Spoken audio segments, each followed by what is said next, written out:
Kaya makakapusay na lahat. Ipupusok ako talaga si at ang mamulot ko kayo ang nakasusugan TV.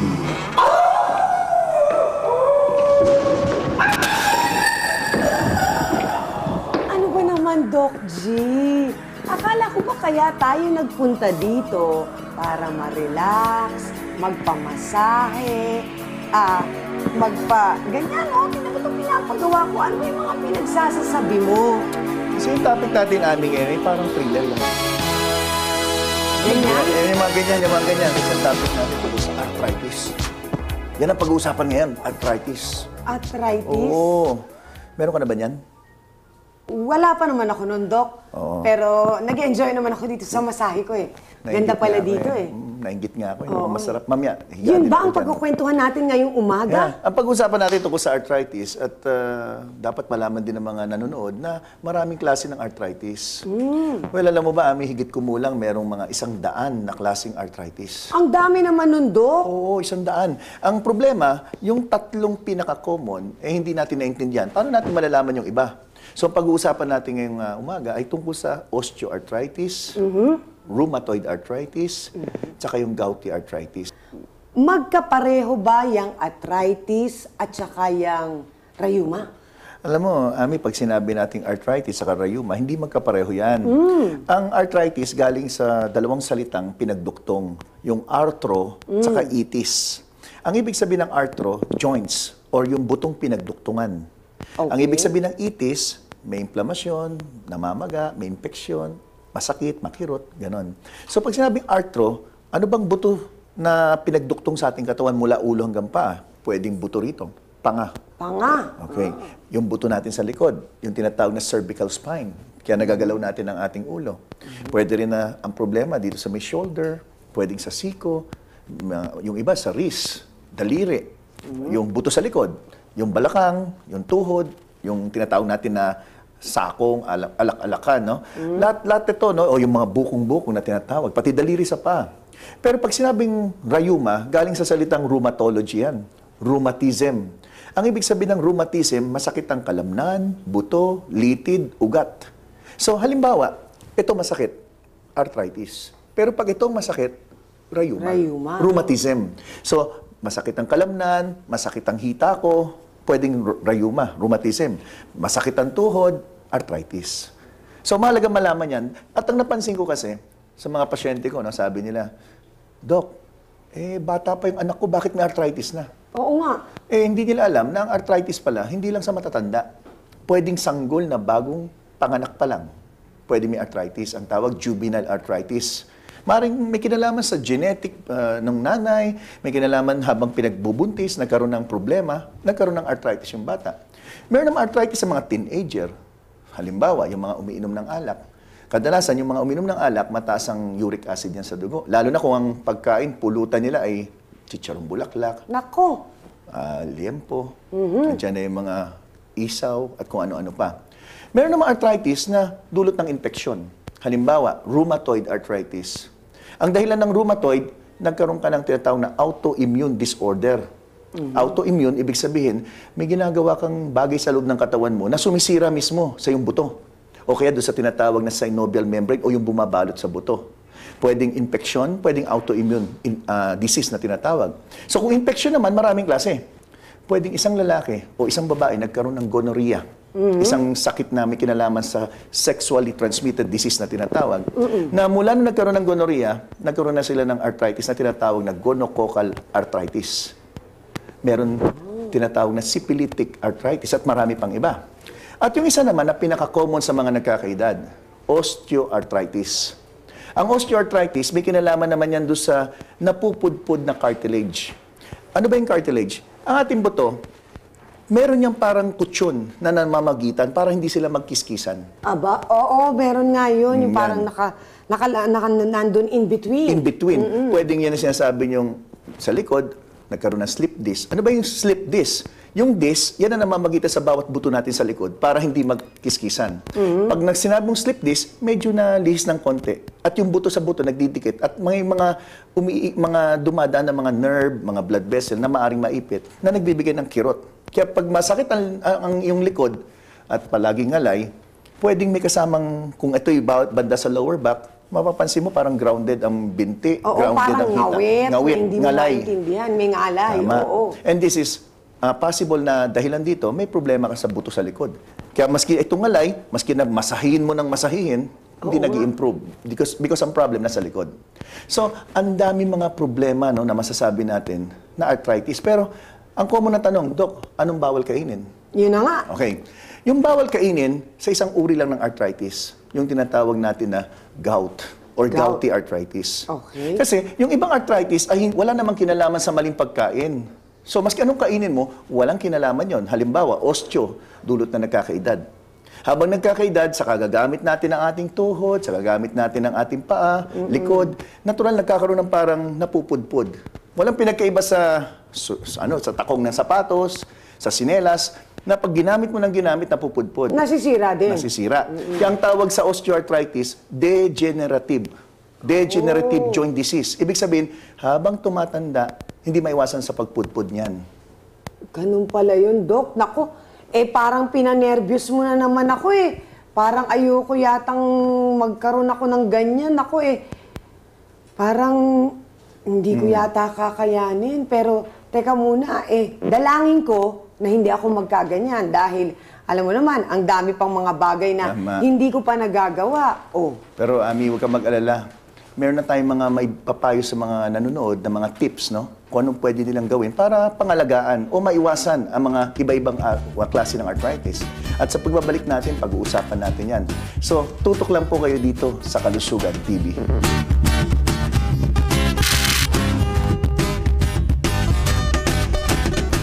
Kinakailangan turuan din natin yung pasyente na magbawas ng timbang. Kasi isa sa mga nakakapagdulot ng osteoarthritis ay yung sobrang timbang, nabibigyan ng pressure dun sa joints.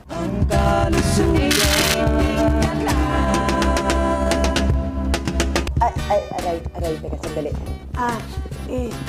Paano ba malaman, Dok, kung ano ang mga symptoms ng arthritis? Dahil parang pinapanervyos mo ako kasi parang mukhang magiging candidate yata ako Ako, alam mo, Ami, ang unang masasabi kong sign or symptoms ng arthritis, pagising sa umaga, parang naninigas ang daliri, namamanhid, mahirap ikilos. Yan ang number one na idadaing ng isang pasyente. Parang ang hirap igalaw, no? At pag ito'y pinabayaan mo, dumadating sa punto na namamaga ang mga buto-buto, yung mga joints. Yung iba nga, hindi nga maalis yung singsing. Yung iba naman, bukod sa pamamaga ng mga buto, maramdaman niya na nagkakaroon ng deformity. Parang bulok-buloktot, no? At pag ito'y pinabayaan ng pinabayaan, talagang yung pain hindi mawawala. At yung deformity hindi na naibabalik sa ayos. At hindi lang ang pinag-uusapan dito, kamay, pinag-uusapan natin lahat ng butong pinagduktong. So, pwedeng may arthritis dito. Sa panga. Arthritis dito sa batok. Pwede may arthritis dito. Ang unang nararamdaman naman, hindi masakit ang batok. Ngalay. Ay, yung parang ngawit, Ngawit. Dok.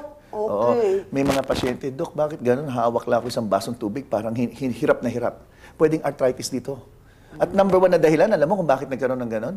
Pwedeng number one, yung mga lalaki nagpupunta sa barberya.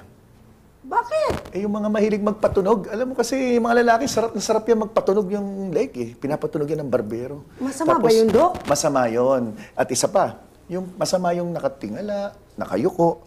Yan mga exercises na hindi dapat ginagawa. Ang tamang exercise para sa may arthritis, bawal na bawal yung titingala at saka yuyuko. Kailangan side to side lang, tapos hinihila lang na pag ng konti, parang na-stretch lang yung muscle sa So likod. yun lamang ang pwede nilang mga maging parang stretching tuwing umaga. Tama. Bawal yung sinabi ko nga. Dahil may nakikita ako din minsan mga nagtuturo ng aerobics. Tuturo nila pag ganyan-ganyan. Pwedeng makasama yun. Bad pala yun. Bad. Then, arthritis sa tuhod, arthritis sa balakang, lahat yan. Pero maraming klase ng arthritis, no? Since pinag-uusapan natin yung iba-ibang arthritis, pwedeng ang simptomas iba-iba rin. Kung osteoarthritis, kung masakit ang tuhod, halimbawa, at osteo ang dahilan, ang number one na reason kung bakit nagka-osteoarthritis, napudpud ang cartilage. So, pag masakit ang tuhod, lalo mong ginagalaw, lalong sumasakit. Ang rheumatoid, iba. Ang rheumatoid, since ang dahilan infeksyon, mapapansin mo, masakit ang tuhod, pag hinawakan mo, parang linalagnat. Mainit. Mainit. Dahil may infeksyon. At itong rheumatoid, pag ginagalaw mo naman ang ginagalaw, unti-unti nawawala ang sakit. Nababawasan ang sakit. Yung gout naman, pag sumakit ang gout, no, yung mga nakikinig na lasenggo, yan, kagaya ni Direk, lakas uminom yan eh. Oh. Alam mo, lakas uminom yan. Alam mo ba, pag lasenggo, kadalasan ang sumasakit yung hinlalaki sa paa. Ano ibig sabihin nun, Dok? Pag masakit yung hinlalaki sa paa? Pwedeng mataas ang blood uric acid. Yan ang unang-una pag mga lasenggo, yung paa sumasakit. Tapos, hindi lang naman yung paa o hinlalaki, pwedeng sa iba-ibang bahagi ng katawan. Pero ang number 1 dyan, yung hinlalaki, yung big toe. Yan ang number 1. Pag yun ang sumakit na, paano sakit yun? Yung talagang parang ngawit o yung parang may sumusundot na parang karayom na gano'n? Pwedeng ngawit, pwedeng parang sumusundot. Pero ang description, matindi. Imagine mo na meron kang asin at yun ay nakalagay dun sa pagitan ng buto mo. Ganon ang nararamdaman ng isang taong mataas ang uric acid. Parang may bubog na namamagitan na kinukuskus mo ng ganyan. Kaya masakit. Grabe naman yun, Masakit. Dok. Actually, sa ibang kaso nga, no? Yung parang tawas na dikdik, na parang matatalas, yun na nandun sa mga pagitan ng mga buto. At lumalaki yan. At ang solusyon lang para mawala yun ay surgery. Hinihiwa at dinalabas yung mga uric acid crystal. Na ang dahilan, uric acid na mataas sa dugo. Na pwedeng humantong naman sa pagkakaroon ng bato sa bato or kidney stones because of high uric acid. So, ang dami, ang lawak. Ngayon, kung anong dapat gawin? Well, number 1, alamin kung ano talaga ang dahilan ng sakit. Hindi porket masakit ang tuhod, masakit ang balakang, iinom ka agad ng mga pain relievers. Wag, dapat hindi Mali gano'n. yan. Mali. Kasi ang pain relievers, pinabawasan yung sakit. Pero yung dahilan ng sakit, hindi inaayos. So kung ang dahilan, mataas ang uric acid, alam mo dapat yung bawal kainin. So ano yung mga bawal? Ito. Ang alam ng mga nanonood sa atin, ang bawal kainin, number 1, lahat ng laman loob. Atay, balon-balunan, bituka, siguro yung mga bopis, kung ano-anong ginagawa nila, no? Mga tenga, kung ano-ano, utak ng baboy yan. Pero hindi nila Bawal alam. lahat yun. Bawal lahat yun. Pero ang hindi nila alam, ang isang latang sardinas, yung pinakamaliit, na kadalasan niya ng standard na kinakain ngayon sa hirap ng buhay, ang isang latang sardinas, ang taas niya sa tinatawag na purine, yung purine, yun yung nagiging uric acid sa loob ng katawan. Ang isang lata is equivalent to 1 kilo of chicken liver. So, hindi ka nga kumakain ng atay. Pagkatapos ang almusal mo, sardinas. Tanghalian mo, sardinas. Hapunan mo, sardinas. Tapos magdadaing ka, masakit ang mga bukong-bukong mo, ang sakong mo. Yung pala dahil sa mataas ang purine ng sardinas at nagiging uric acid. Grabe ka naman, Dok. Ako pa naman, minsan paborito ko yan. Gusto ko Yan. palagi yan ang almusal ko. Yung sardinas na lalagyan mo ng maraming sibuyas. Nako, tapos yung iba naman, nagsasawsaw ng prinitong isda sa patis. Naubos na yung kanin, naubos na yung isda. Yung patis, ang patis, Ay, hindi naman ako ganun. bagoong, toyo, nagpapataas din ng blood uric acid. Talaba, tahong. Sa mga isda, yung tamban, tawilis, tunsoy, lapad, silinyasi, yung ginagawang tuyo, yung ginagawa sa Pangasinan na isda na lumulutang sa bagong. Yan, yung mga yan, mataas yan sa purine. At yan ang nagiging uric acid. Bakit ba pakiramdam ko palagi mo na lang akong pinapanervyos? Kasi lahat niyang sinasabi mo, ginagawa ko yan. Minsan nga yung pakwan, ang sarap niyan isawsaw sa patis, Dok. Nako, Hindi mo ba nasubukan yon? Itong problema natin ngayon. Paano natin matutulungan ng pasyente kung hindi niya muna tutulungan sarili niya? Kaya sa ating pagbabalik, pag-uusapan natin ano yung mga tulong pang sarili. Ano ba pwede niyong gawin? For example, masakit ngayon ang kamay mo, anong pwede mong gawin? Kung ano ang solusyon at Anong mga solusyon? tips. So magtuturo tayo ng mga tips at mga exercises na pwedeng maging kapaki-pakinabang para sa mga nanonood sa atin. Nako, kaya po mga kaibigan, huwag po kayong maglilipat ng channel dahil sa pagbabalik po ng Kalusugan TV. Aba, bibigyan tayo ni Doc G ng mga tips at mga solusyon para maiwasan yung tinatawag na arthritis na yan. Sige, Doc, upo ka lang dyan. Ako, mag-enjoy ako sa masahe ko. Sige. Good night.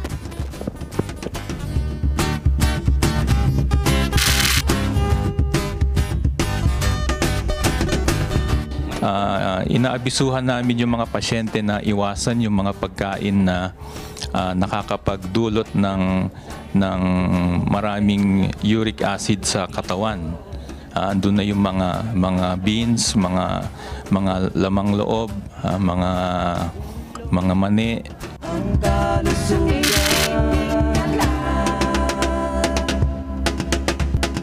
Doc G. Doc, akala ko ba ang pag-uusapan na natin yung mga tips? Doc G. Yes, Ami. Ay, ay. Ano ba? Akala ko ba pag-uusapan natin yung tips? Ang lambot ng likod mo. Bakit ikaw Swerte ang- naman niya. Ha? Ang swerte naman niya. Lambot eh. Ganon? Oo. Hindi, ano yung pag-usapan natin? Sabi mo kanina, magbibigay na tayo sa ating mga tips. televiewers ng tips. Well, ganito. Ito Para maiwasan yung nakakatakot na arthritis. Actually, sikreto to, pero hindi ko na, share ko na sa iba. Oh. Yung pinya, pag pinitas sa loob ng 72 hours, at kinain mo nang hindi mo linagay sa refrigerator, hindi mo linagay sa kung saan-saan, basta binalatan mo, kinain mo kaagad, nakakatulong makabawas ng mga kirot-kirot. Kasi ang pinya may bromelain. Isang sangkap sa pinya na tumutulong mabawasan yung pamamaga ng kasukasuan. Ako, paborito ko pa naman yung pinya. Kaso hindi yung sa lata. Hindi, yung pinyang may fresh. butas sa gitna. Ayan, Hindi, may syrup. fresh na hindi yun. pinya. Paborito ko Fresh. yan. Oh, Then, nandito tayo sa Tagaytay. Maraming masarap na pinya dito, hindi ba? Tama. So, pwede silang dito Pwede. bumili ng pinya within 72 hours, kainin nila yon para maalis yung sakit. Yung kirot. Yung kirot. makakabawas. Okay, isa pa. Pag masakit, for example, the following day, pagkagising masakit, babad ka agad sa tubig na mainit-init. So, may magtatanong dyan kung lalagyan daw ng asin. Well, pag linagyan ng asin, lagyan na rin ng luya, ng sili, ng labanos. Hindi kaya na kailangan. sinigang na yung labas nun? Mas matanggal ang sakit nun, siyempre. Pero actually, hindi na kailangan. Tubig na mainit lang. Ang purpose naman nun, ma-relax yung muscle, mag-dilate yung blood vessel para pumasok yung dugo doon sa area na masakit. At yung oxygen na laman ng dugo, may oxygen yan. Yung red blood cell may oxygen. Inaalis niya yung kirot, nababawasan yung sakit. Then yung muscle naman, lumalambot. So yung stiffness, yung mga hirap igalaw sa umaga, pwede nilang gawin, before going to bed, babad sa tubig mainit, then mag-close open. So kung masakit naman ang tuhod, mahirap ibabad ang tuhod eh. So pwedeng warm bag. So gumamit sila ng mga warm bag, o kaya bote. Bote na may tubig mainit. Dok, meron na rin dampi. mga makabagong mga gamit ngayon, yung mga tinatawag na parang hot compress Yan. na sinasaksak na. Tawag nila heating pads. Heating pads, Pwede rin yun, yan. Pwede rin pwede yan. yun. So, yung mainitan yung area, maaaring makatulong na malaki sana. Then, dapat may regular exercise. Importante rin na pag masakit, huwag nilang pilit na igalaw. Kasi yung pagpilit nila, lalong nagdadagdag ng pain. So, yan yung mga pwede nilang gawin. At ang importante sa akin, na magpatingin din sila sa doktor kung meron sila nakitang naiiba. For example, masakit, magpatingin sa doktor. Huwag sila magsa-self-medicate. Yun. Kita nyo mga kaibigan, ha? Ganyang kayo kamahal ni Doc Gary C. na talaga namang binigay niya na sa inyo ang mga tips para hindi kayo magka-arthritis. Hindi Tama. ba? Ang problema na lang yung pagsunod.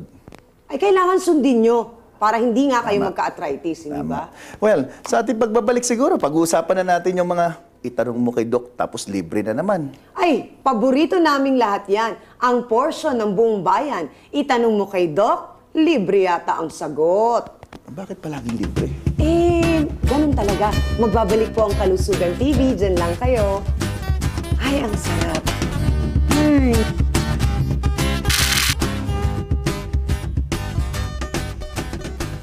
Basta yung mga malalansa na pagkain, pwedeng o protein-rich foods. Ang breakdown products nun usually ay uric acid.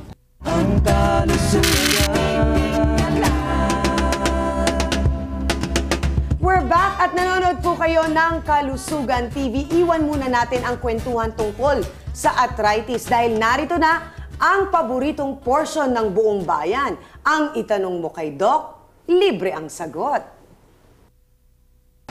Dok, totoo po bang kahit hindi matching ang katabi kong may sipon, mahawa pa rin ako? Alam nyo, ang pagkakaroon ng virus, no, kagaya nitong mga trangkaso, ay pwedeng nakakahawa yan, hindi lang sa pagbahing, pwedeng kausap mo, yung tinatawag na droplets. No?